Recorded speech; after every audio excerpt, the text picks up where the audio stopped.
Hey there guys, welcome back to the Tournament Report with yours truly, Paul Reissmann. Today we are going to be taking a look at the online Converging Wills International Tournament that happened just a little bit earlier this month. So without further ado, let's dig right in.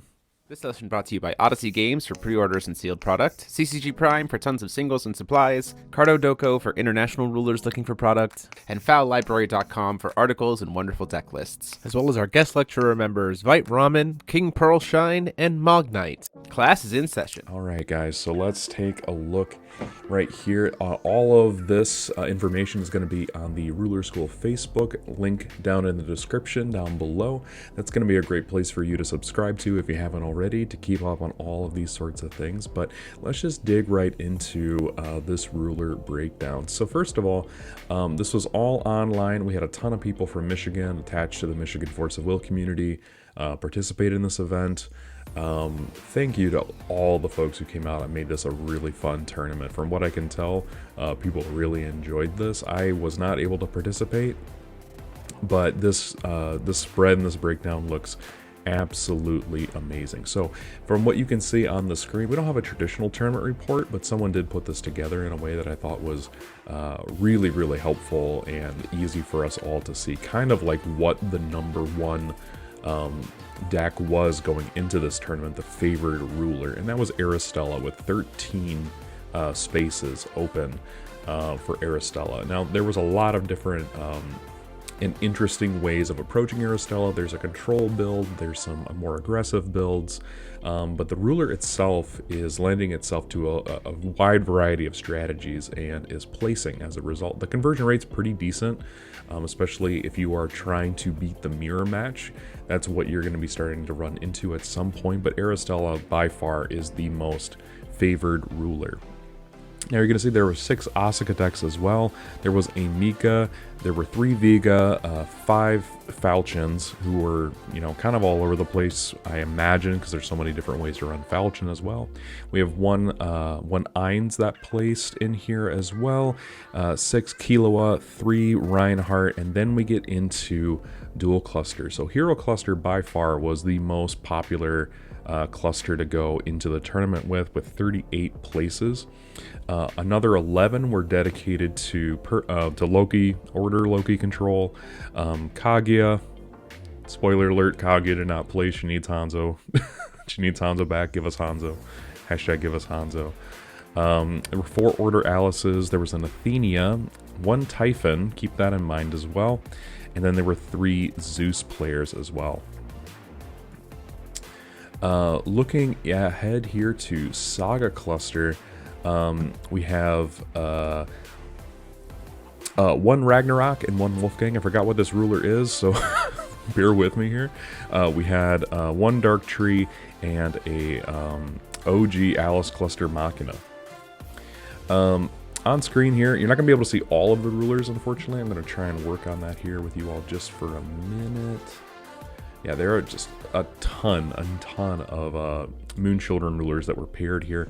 By and large, the most important ruler for this entire event was, again, the secret, the moon child, the white moon child, right?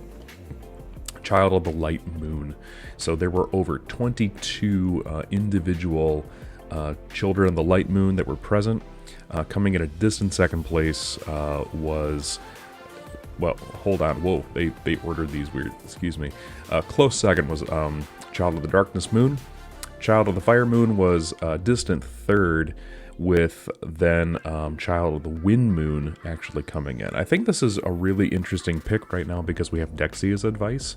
So it's a 3-drop, but if you use Mastery with Aristella, it's a free card essentially if you just tap Aristella instead. So this is actually starting to creep up a little bit, which I think is really interesting. We had some of the ethereal Moonchild, which is a Chibi Ayu, Chibi Nyarlathotep to recover stuff. 4 of the mysterious messenger to fetch out metal life forms, and then we had 1 Child of the Water Moon, because there's always going to be one. Just one. Yeah, okay. It's here. So guys, let's move on now to deck lists. I mean, we had so many different Moon Children. And about, oh my goodness, I don't know how many different, we have 4, 15 plus 38, 52 people online. That's one of the largest GPs we've had.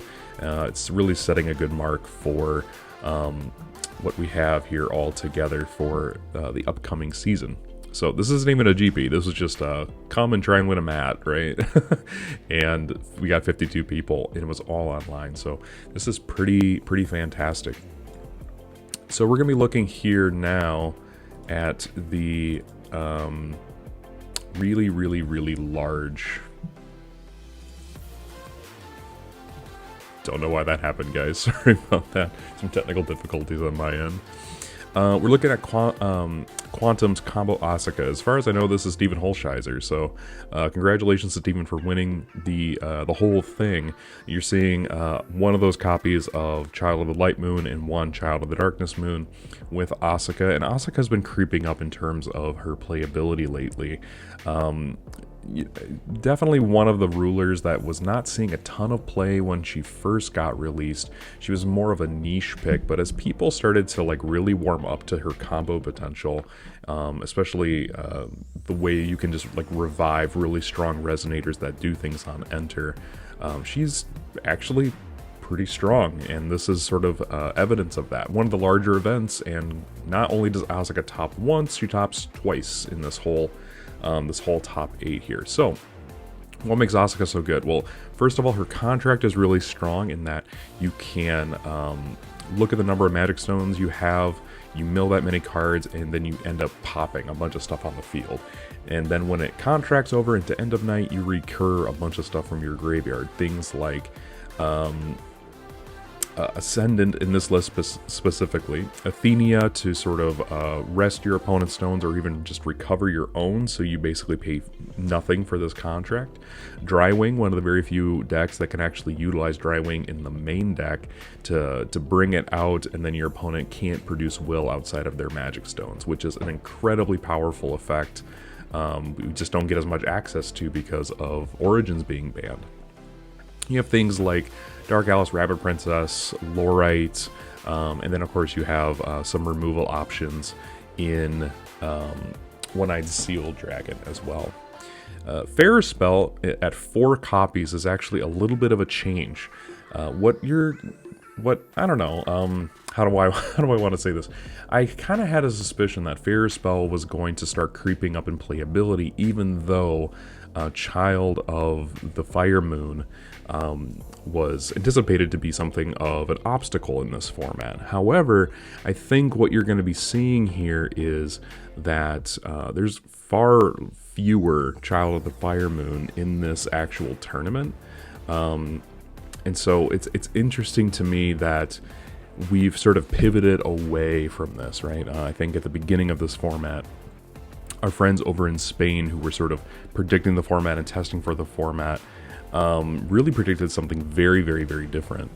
And so what we're seeing here is, you know, the Red Moonchild is decreased in playability, but you are seeing a lot of Darkness and Light Moon Children coming in with these contract rulers. So it's fascinating how Fair Spell has sort of come back into vogue, and it's always been a really good staple, and it's already just sort of been there in the background.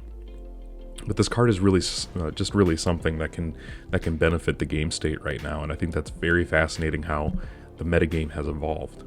So congratulations to Steven for getting first place.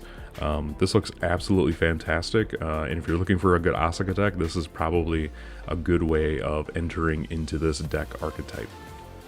Next up, we have Roman Stark, who got second place, running Ainz, which is not something I thought we would ever see. So let's just keep in mind, right, there was only one Ainz that entered this tournament, and it actually made it into the top cut. That's pretty impressive. All things said, you have just a ton of different tools now that we have, just all of the different support that we got from Hero Cluster Set 2. So you get access to things like Angelic Battle Barrier and Selective Decapitation as a draw engine. But what's really fascinating here is you have all of these zero cost resonators that not only add another card to your hand via Magi Trooper, but when you put in the Painter Gears and you select Decapitation, you actually net another card, which is really fascinating.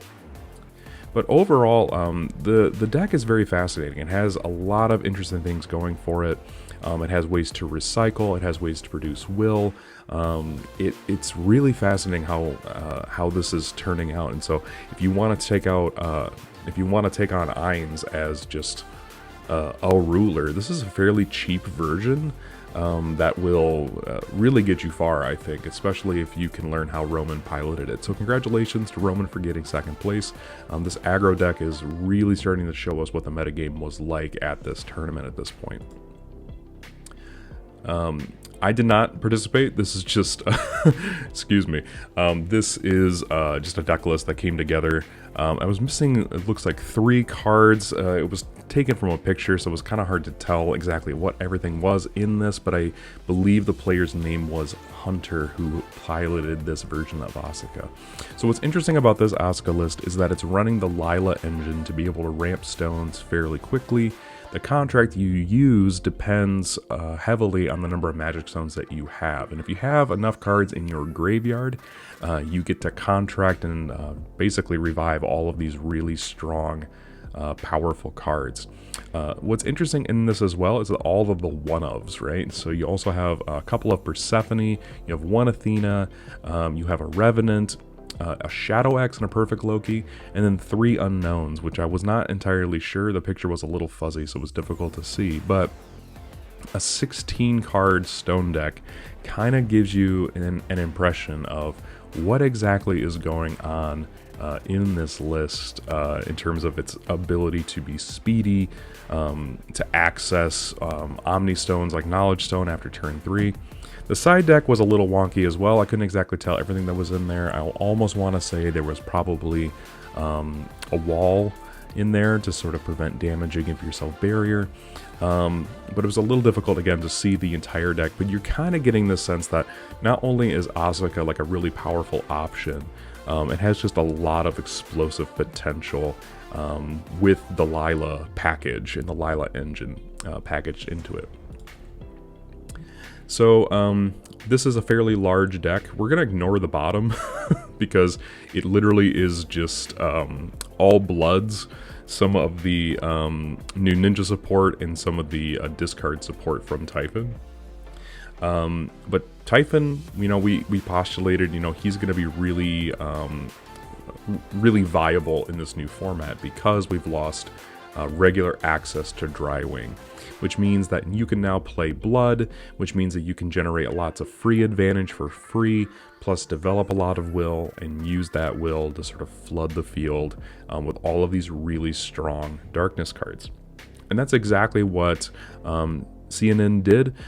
This deck is absolutely fascinating. There was one Typhon that entered, and again, it went into the top 4. So you can kind of see how, like, the decks that we're seeing are really more of a mid-range, maybe sometimes really aggressive, but oftentimes they have some mid-range elements that really go a long way to sort of undercutting this heavy control meta that we thought we were going to be seeing.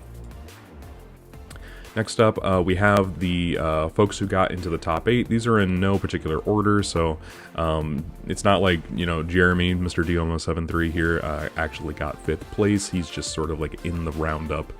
Everyone kind of got into either 5th, 6th, 7th, or 8th at some point. I think Jeremy actually said he came last. He came into 8th place just because he wasn't able to attend day 2. So this is what we have so far.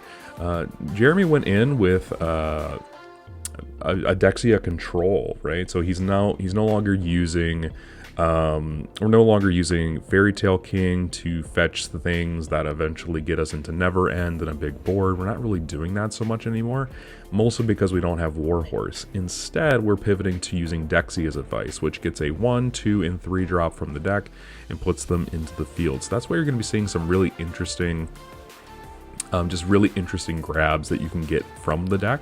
Things like Campanella, things like the 2-drop that puts, the 2-drop edition that puts a Knight of the Round Table into the field, hence the couple of Arthur you have here. We have Charlotte, who has natural barrier to black, so Black Moonchild has a really hard time dealing with this really profoundly sticky card. So you're going to be seeing a lot of things in the sideboard as well, which I will sort of pan up here. You'll be seeing a lot of one-drop chance for white in here, things like Dispelling Stone, Intimidate, and Birth of the Twin Princes, which is absolutely wonderful for this particular ruler that we see here. There's just a lot of interesting combos you can grab here. You can grab your Darkness Witch, which grab on top of your Dark Alice of Madness here, which unlocks and unseals your Black Witch, which then gets you another Black Witch and gets you a Pumpkin Witch. So this is a win con line right here that's really powerful. You have Campanella that can get you into the Fountain of the Blue Moon. Blue Moon allows you to rest something to draw an additional card every turn. So you can rest your any of your Moon Children that you're not using before upkeep to draw an additional card, but it also locks your opponent out of certain activate effects of their Magic Stone, so that's super powerful as well. Overall, the deck is really well-rounded. If Jeremy were able to go into day 2, I'm really curious as to how this deck would have piloted against something like Asuka. Unfortunately, we didn't get to see that, so very interesting list overall. It's Esper. It's not running any green. It's actually running Fiola, which is very fascinating, right? So you don't necessarily have to run green right now, but this is clearly a decent deck. Give it a shot, and congratulations to the patron of this entire channel, right, for getting into the top 8. Next up, we have the one Order Alice ruler that we have here.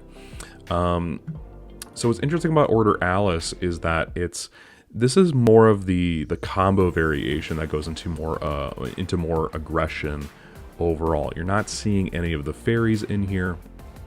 And you're seeing a couple of Lenosvaria, but not too many. Instead, you're seeing things like Red Priscia that gets more aggressive if you have a Fire Regalia in the field. We have the Blue Soldier. Of course, you have this amazing aggro tool in Ayu, right, which goes right into the deck. You have the 3 Tea Party members. This is kind of what we imagined the deck was going to be as we went into Dual Cluster Set 2, right? Game of Gods Reloaded. This is kind of what we imagined the deck would shape into, but we didn't really see that. You're going to be seeing some interesting cards in here, though. You're going to be seeing things like a Borozuki to be able to search for additional cards. You're going to be seeing Lars to untap your stuff so it doesn't die. There's some really interesting tech choices in here that really go far into making this deck more aggressive with some tricks. So congratulations for getting into the top 8 with this. This looks absolutely fascinating.